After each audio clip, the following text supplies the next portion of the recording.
Hello everyone और एक नए जीके वीडियो में आप सभी लोग का स्वागत है। तो हम लोग इस वीडियो में 30 महत्वपूर्ण सामान्य प्रश्नों को देखने वाले हैं जो कि सभी परीक्षाओं के लिए बहुत इंपॉर्टेंट होने वाला है और 30 के 30 प्रश्न इंपॉर्टेंट रहने वाला है।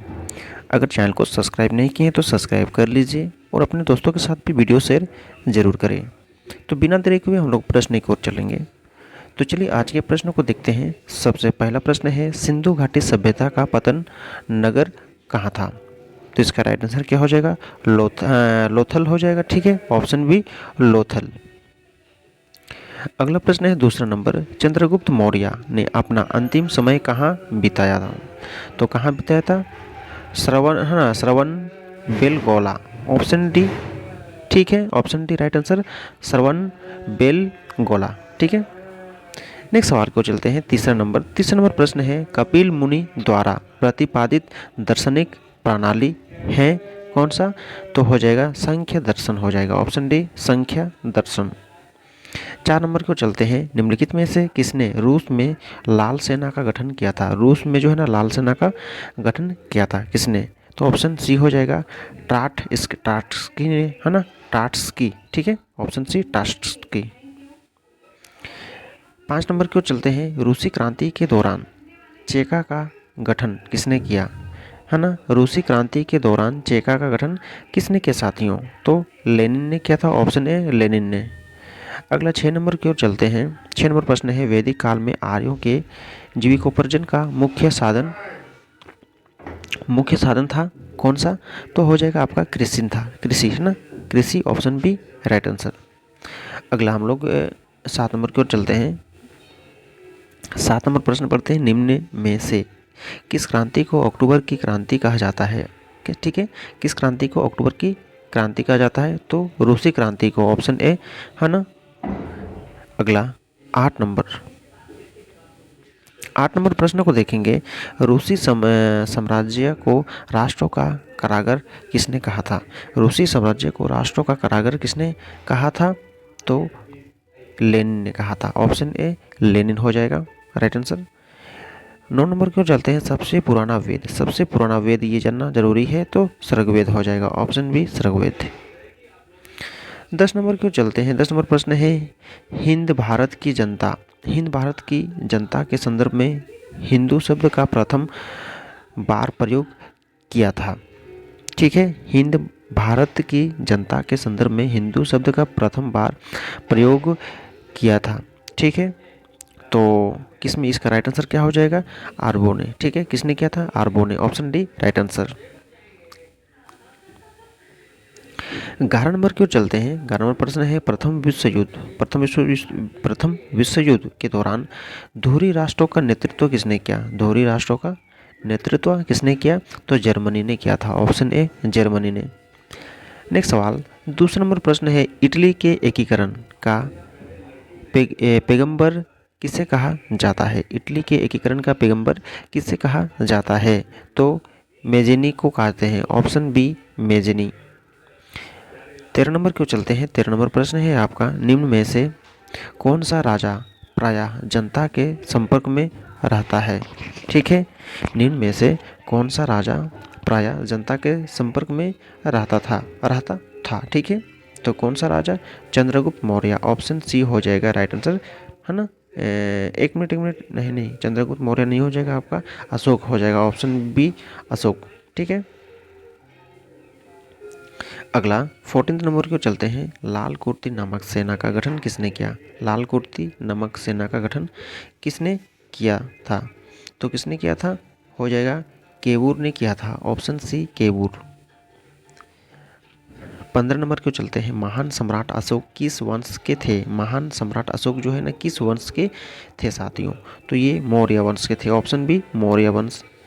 अगला 16 नंबर की ओर चलते हैं, यंग इटली नामक संगठन, है ना, यंग इटली नामक संगठन किसने बनवाया, है ना, बनाया? तो किसने बनाया? मेजेनी ने बनाया, ऑप्शन सी मेजेनी। अगला हम लोग का है 17 नंबर, स्पेस एक्स के संस्थापक कौन है? तो स्पेस एक्स के संस्थापक कौन है? तो एलोन मार्क्स है। ठीक है, Elon Marx, option B Elon Marx, याद रखिएगा ये एलन मस्क का नाम से प्रश्न है, तो ये इंपॉर्टेंट प्रश्न है।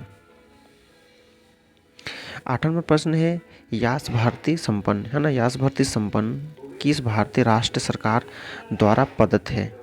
तो ये हो जाएगा उत्तर प्रदेश, हो जाएगा ऑप्शन बी उत्तर प्रदेश। अगला 19 नंबर की ओर चलते हैं। 19 नंबर प्रश्न है हमारा, किसने कविता के लिए यशवंत सिंह, है ना, मेमोरियल पुस्तक जीता है? किसने जो ना कविता के लिए जो बोल रहा है ना, खुशवंत सिंह, ठीक है, खुशवंत सिंह मेमोरियल पुरस्कार जीता है। तो अरुंधति सुब्रमण्यम, ठीक है, Arundhati Subramaniam, option B correct answer. 20 number की ओर चलते हैं। निम्नलिखित में से कौन प्रार्थना समाज से संबंधित नहीं है? निम्नलिखित में से कौन प्रार्थना समाज से संबंधित जो कि नहीं है? तो हो जाएगा Jyotiba Phule, option B Jyotiba Phule, B number is the correct answer. Next सवाल 21 की ओर चलते हैं।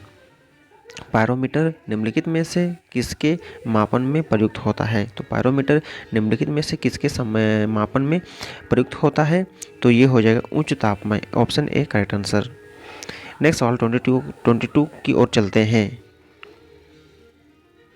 आयोडीन के टीचर है ना, आयोडीन के टीचर का प्रयोग निम्नलिखित में से किसके लिए होता है? तो किसके लिए होता है ये? तो ऑप्शन सी हो जाएगा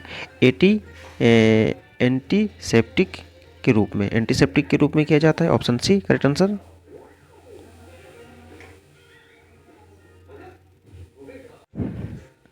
अब 23 नंबर अगला प्रश्न हम लोग देखेंगे। निम्नलिखित में से उस स्थान का नाम बताइए जहाँ पर सूफी संत निवास करते हैं।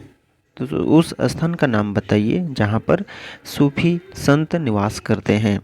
तो कहाँ पे? इसका राइट आंसर हो जाएगा खनका, हो जाएगा ऑप्शन ए खनका, ठीक है।